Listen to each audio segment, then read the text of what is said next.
Hello बच्चों, चलिए प्रश्न को पढ़ते हैं। लंबाई L के सर्वसम तारों की बनी दो समतलीय धारावाही कुंडलियां हैं, जिनमें C1 वृत्ताकार जिसकी त्रिज्या है कैपिटल R तथा C2 वर्गाकार जिसकी भुजा है A।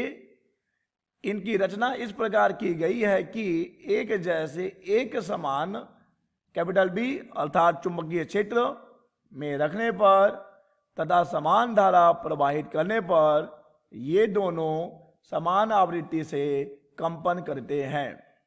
कैपिटल R के पदों में A का मान ज्ञात कीजिए। तो चलिए बच्चों, सबसे पहले हम लिख लेंगे मूल अवधारणा जिस पर कि बच्चों यह प्रश्न आधारित है। बच्चों यह प्रश्न आधारित है चुंबकीय द्विध्रुव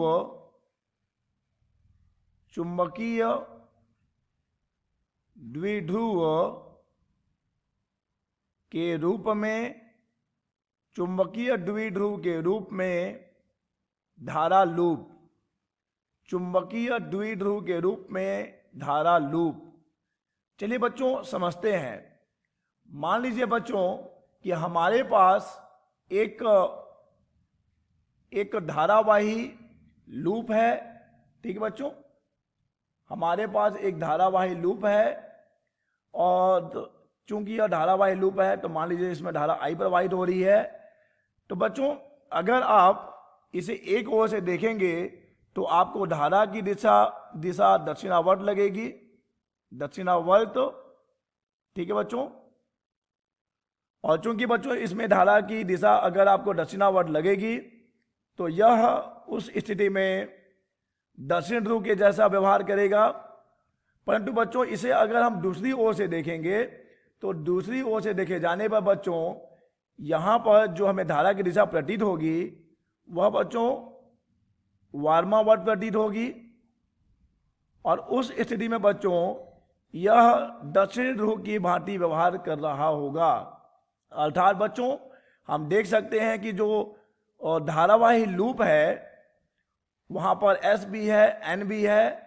तो बच्चों ऐसे निकाय को हम नाम देते हैं चुंबकीय द्विध्रुव का। ठीक है बच्चों, तो यहां पर चूंकि उत्तरी ध्रुव भी है, दक्षिण ध्रुव भी है, तो हम कह सकते हैं बच्चों की जो धारावाही लूप होता है वह एक चुंबकीय द्विध्रुव के जैसा व्यवहार करता है। ठीक है बच्चों, अब देखिए इस धारावाही लूप का जो चुंबकीय द्विध्रुव आघूर्ण होगा, चुंबकीय द्विध्रुव आघूर्ण होता है बच्चों NIA, जहां पर N इसमें फेरों की संख्या होगी, I इसमें बहने वाली धारा है और A है बच्चों इसका क्षेत्रफल। तो बच्चों ये है इस प्रश्न की मूल अवधारणा कि एक धारावाही लूप चुंबकीय द्विध्रुव के जैसा व्यवहार करता है जिसका कि द्विध्रुव आघूर्ण होता है NIA।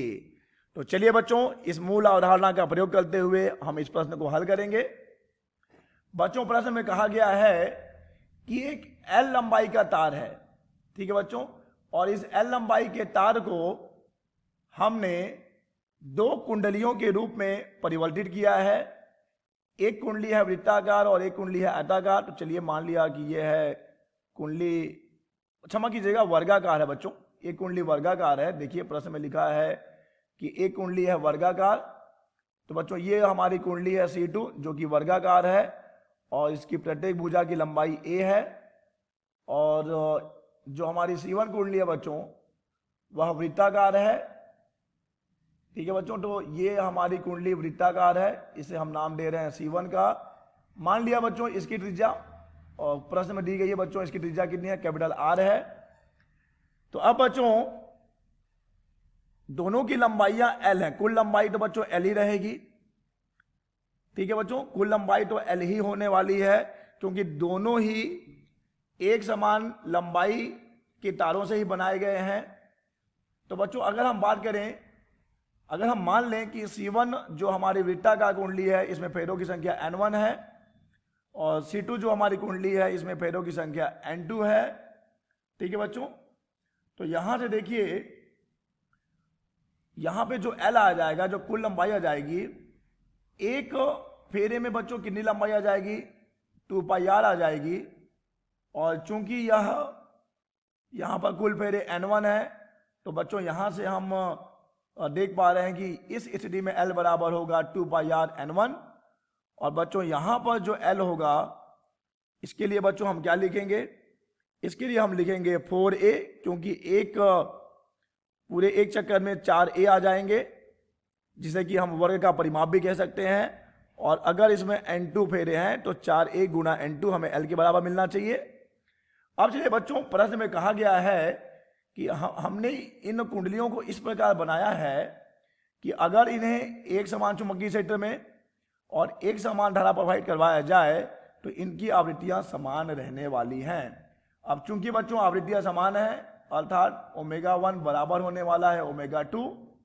मान लेते हैं कि इसकी आवृत्ति ω1 है, इसकी आवृत्ति ω2 है, अपितु दोनों तो बराबर ही हैं बच्चों प्रश्नानुसार।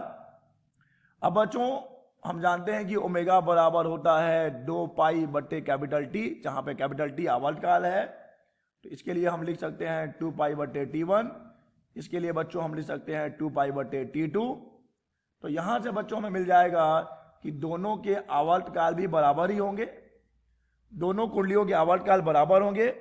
बच्चों अब देखिए, अगर कोई चुंबकीय द्विध्रुव किसी चुंबकीय क्षेत्र में, एक समान चुंबकीय क्षेत्र में बच्चों डोलन करता है, तो उसका जो आवर्तकाल है बच्चों, उसका आवर्तकाल होता है कैपिटल टी बराबर 2 पाई वर्गमूल I बटे MB, जहां की बच्चों I होता है जड़त्व आघूर्ण, M है द्विध्रुव आघूर्ण, चुंबकीय द्विध्रुव आघूर्ण, और B है चुंबकीय क्षेत्र। तो बच्चों यहां पर अगर हम T1 का मान लिखना चाहें तो हम क्या लिखेंगे, 2 पाई वर्गमूल I1। मान लीजिए कि I1 जो है बच्चों इस C1 कुंडली का जड़त्व आघूर्ण है और I2 C2 जो कि वर्गाकार है उसका जड़त्व आघूर्ण है। तो 2 पाई वर्गमूल I1 बटे, मान लीजिए कि इसका जो चुंबकीय आघूर्ण है वो M1 है, लेकिन बच्चों चुंबकीय क्षेत्र तो समान ही है दोनों के लिए, तो इसीलिए हम वहां पे 1 और 2 नहीं लिखेंगे। T2 का मान हो जाएगा वर्गमूल I2 बटे M2B। ठीक है बच्चों, तो यहां से देखिए 2i और 2i कट जाएंगे और यहां से B और B भी खत्म हो जाएगी उसकी कहानी। तो चलिए बच्चों, यहां से हम लिख पाएंगे कि I1 बटे I2 हमें मिलने वाला है M1 बटे M2 के। ध्यान दीजिएगा बच्चों, यहां पर M1 और M2 द्रव्यमान नहीं है, M1 और M2 चुंबकीय द्विध्रुव आघूर्ण है क्रमशः कुंडलियों C1 और C2 के। तो इसे हम नाम बल देते हैं समीकरण नंबर 1। अब देखिए बच्चों, जो हमारी वृत्ताकार कुंडली है उसका जड़त्व आघूर्ण हो जाएगा mr का वर्ग बटे 2, 1 बटे 2 mr स्क्वायर। और बच्चों यहां पे जो m है ये द्रव्यमान है, ठीक है, ध्यान दीजिएगा बच्चों, यहां पे जो m है ये द्रव्यमान है। और I2 बराबर हो जाएगा बच्चों ma का वर्ग बटे 12। बच्चों यहां पे देखिए हमने m और m को समान लिया है, क्योंकि दोनों ही कुंडली तो एक ही तार से बने हैं, तो इनका जो द्रव्यमान होगा समान होगा। अब बच्चों अगर हम बात करें कि हमारे C1 कुंडली का जो चुंबकीय द्विध्रुव आघूर्ण है वो कितना होगा, तो बच्चों M1 बराबर हो जाएगा N1 I A1, चूंकि धारा समान है दोनों ही कुंडलियों के लिए। तो बच्चों यहां पर M1 का मान हमें मिल जाएगा L बटे 2 पाई R।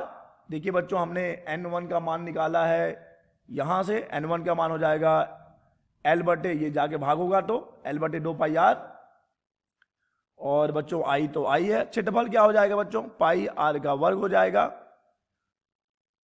तो यहां से बच्चों हमें M1 जो है मिल जाएगा LIR बटे 2, इसे हम समीकरण नंबर 2 दे देते हैं। अब बच्चों हम बात करें कि M2 का मान क्या होगा, चलिए देख लेते हैं M2 क्या होने वाला है। M2 बराबर होगा N2I A2। तो यहां से M2 बराबर मिल जाएगा L बटे 4A I बच्चों वर्ग का क्षेत्रफल होता है ए का वर्ग, एक ए और एक ए कट जाएगा।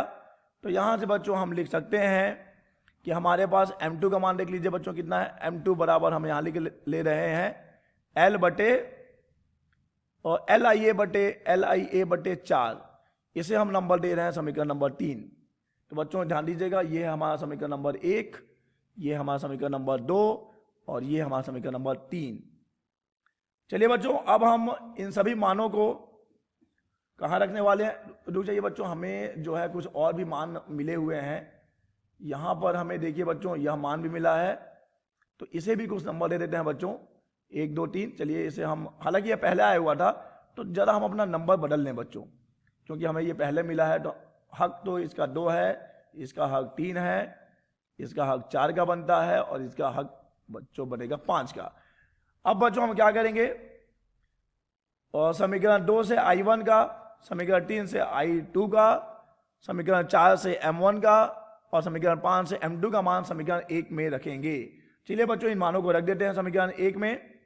तो हमें मिल रहा होगा MR का वर्ग बटे 2 बटा MA का वर्ग बटा 12 और ये हो जाएगा बच्चों LIR